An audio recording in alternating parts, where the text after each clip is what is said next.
Hey lovely students, welcome to you. This is teacher Jackie for the founder of Habesha English Corner.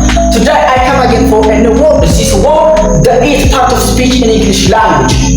ዛሬ እንግዲህ ሀበሻ እንግሊዝ ኮርነር በእንግሊዝ ቋንቋ የስምንቱ የንግግር ክፍሎች ከሚባሉት ሶስተኛ ደረጃ ላይ የሚገኘውን verb of the king of the sentence የሚባለው እናያለን። So verb is an action of word, shall, action or a set of being. እንግዲህ verb ማለት ግስ ማለት ነው። ግስ ማለት ደግሞ የድርጊት ወይም የተግባር ቃል ማለት ነው። So be መሆን፣ learn መማር፣ write መጻፍ፣ go መሄድ፣ do ማድረግ፣ win ማሸነፍ፣ study ማጥናት፣ talk ማውራት። These all are verbs and also what?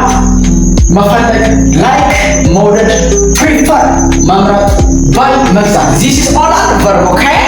እነዚህ የተግባር ወይም የድርጊት ቃል ይባላሉ። So example is they run every morning and eat healthy food. They run every morning and eat healthy food. አሁን ከዚህ ጋር እነሱ ጧት ይሮጣሉ and also በተጨማሪ ጤናማ የሆነ ምግብ ይበላሉ ይላል። አሁን ከዚህ ጋር ሁለት ቨርቦች አሉ ወይም የድርጊት ወይም የተግባር ቃል run and eat. You got me? This is verb, okay? አሁን ከዚህ ሴንቴንስ ሁለት ቨርብ አሉ run and eat. So everybody don't forget like and subscribe and follow.